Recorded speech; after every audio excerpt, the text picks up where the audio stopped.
Ingin kukatakan sesuatu. Episode 19. Menginap di Hotel Bintang 5. Melihat kata-kata akta cerai yang tertulis besar, Sean menghela napas lega. Dia merasa bahwa semua penderitaannya dalam 3 tahun terakhir telah sirna.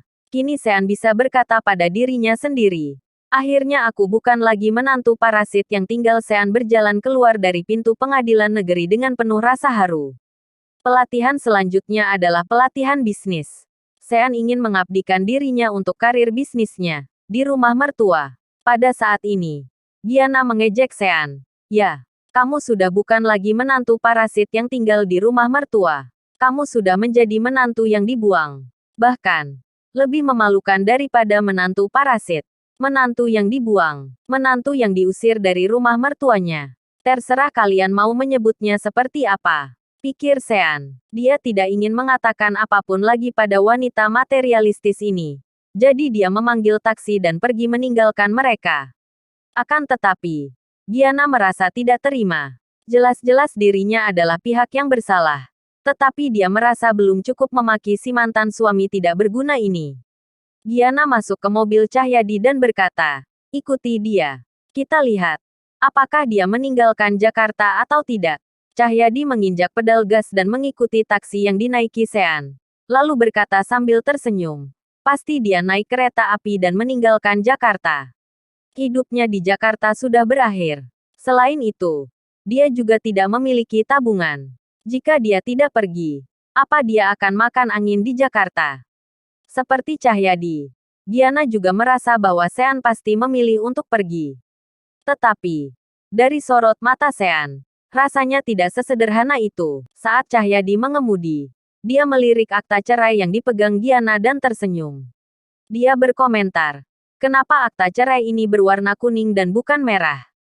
Gianna mengangguk dan membalas, warna kuning itu bagus. Bukankah perceraian adalah suatu hal yang membahagiakan bagi kedua belah pihak? Cahyadi terkekeh dan menjawab, iya, tapi seharusnya si bocah itu harus diberi akta cerai yang berwarna hitam. Cocok untuknya. Haha. Gianna tersenyum. Memukul Cahyadi pelan. Dan merajuk. Kamu benar-benar jahat. Mobil yang dikendarai Cahyadi dan Gianna terus mengikuti taksi yang ditumpangi Sean. Namun, setelah beberapa menit berlalu, tiba-tiba Cahyadi mulai kebingungan. Ini bukan jalan menuju stasiun kereta, kan? Tanya Cahyadi. Gianna ikut terkejut saat menyadarinya dan balik bertanya. Apa ini jalan menuju bandara? Cahyadi menggelengkan kepalanya dan menjawab, justru bukan. Ini arah ke Jalan Gatot Subroto. Gianna menggenggam rambutnya dengan lembut dan bertanya lagi.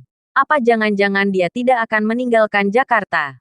Cahyadi mendengus dengan dingin. Mungkin bocah ini sedang mencari penginapan. Kamu tenang saja. Dengan adanya koneksi keluargaku di industri perhotelan, aku jamin bahwa dia tidak akan bisa tinggal di hotel bintang 4 ke bawah. Ya, gumam Gianna. Wanita itu hanya ingin membuat mantan suami tidak bergunanya ini menghilang dari Jakarta secepat mungkin. Setelah beberapa menit berlalu, taksi Sean akhirnya berhenti. Namun, taksi itu berhenti di hotel bintang 5 paling mewah di Jakarta. Four Seasons Hotel, di Jalan Gatot Subroto. Sesudah itu, Cahyadi dan Gianna menyaksikan Sean keluar dari taksi dan berjalan memasuki hotel. Sial, si bajingan Sean datang ke Four Seasons untuk melamar pekerjaan sebagai pelayan. Cahyadi sangat marah dan memukul setir BMW-nya. Gianna juga sangat marah dan berkata, di pesta ulang tahun tadi, kami, keluarga Wangsa dengan jelas melarangnya bekerja sebagai pelayan. Sekarang dia malah datang untuk melamar pekerjaan. Sudah jelas bahwa dia tidak mengacuhkan perkataan keluarga Wangsa kami ini. Bajingan ini tidak mempercayai kekuasaanku. Cahyadi juga berkata dengan penuh emosi. Kamu tunggu saja. Aku akan menelepon dulu. Cahyadi mengeluarkan ponselnya dan memeriksa daftar kontaknya. Lalu melakukan panggilan. Halo, Kristianto. Apa kamu masih bekerja sebagai manajer di Four Seasons Hotel? Aku ingin melaporkan sesuatu padamu. Ada seorang bocah bernama Sean Yuwono yang pergi melamar pekerjaan di hotelmu. Tapi jangan kamu terima. Ya, hanya itu saja. Setelah menutup telepon, Cahyadi menepuk dadanya dan menjamin. Laporan selesai. Sean si tidak berguna ini akan segera diusir keluar. Giana langsung memuji Cahyadi dan berkata dengan gembira. Kamu memiliki koneksi yang sangat luas.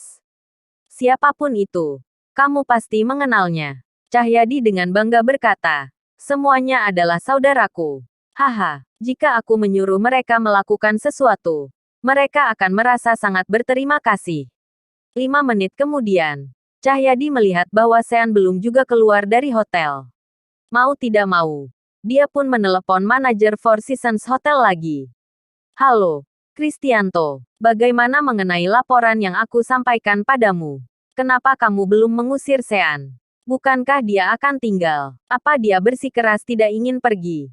Panggil Satpam. Oh, Satpam tidak bisa. Langsung panggil polisi saja. Kristianto berkata di telepon. Kak Sandi, tidak ada yang datang ke hotel kami untuk melamar pekerjaan.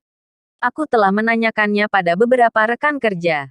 Tapi semuanya bilang tidak ada orang bernama Sean Yuwono yang melamar pekerjaan. Apa? Cahyadi mendadak kebingungan. Jika Sean Yuwono tidak melamar pekerjaan di Four Seasons Hotel, lalu apa yang dia lakukan di sana? Pikirnya, ekspresi Cahyadi tiba-tiba berubah. Jangan-jangan Sean menginap di hotel ini. Giana tak kalah terkejut dan langsung membantah. Tidak mungkin. Four Seasons Hotel memiliki tarif mulai dari 12 juta semalam. Tadi saat baru bercerai, aku mengambil semua kartu banknya. Dia hanya memiliki beberapa ratus ribu uang tunai dan OVO dengan limit maksimal yang bisa digunakan sebesar 4 juta rupiah. Ayo kita masuk dan lihat sendiri saja, ajak Cahyadi. Mereka berdua turun dari mobil dan berjalan ke lobi Four Seasons Hotel. Begitu mereka masuk, seorang pegawai yang ada di resepsionis menyambut mereka sambil tersenyum. Tuan, Nona, selamat datang. Apa ada yang bisa dibantu? Cahyadi bertanya. Apa ada seseorang bernama Sean Yuwono yang baru saja menginap di sini? Pegawai itu menjawab dengan sopan. Maaf, kami tidak dapat mengungkapkan privasi tamu kami. Sialan. Cahyadi sontak berteriak di lobi dengan kesal. Kristianto. Kristianto, keluar kamu. Setelah beberapa saat, manajer hotel bernama Kristianto yang ternyata adalah seorang pria parubaya pun berjalan mendekat. Kak Cahyadi. Kristianto menjawab panggilan Cahyadi dengan hormat. Cahyadi yang kehilangan kesabarannya berkata, cepat periksa untukku. Apakah Sean Yuwono menginap di sini atau tidak? Kristianto mengedipkan mata pada seorang pegawai sehingga akhirnya pegawai itu berkata, baik. Terima kasih. Terima kasih sudah mengikuti channel Wan dan Putra Orsia. Jangan lupa subscribe, like, and share. Tunggu episode selanjutnya. Salam silaturahim.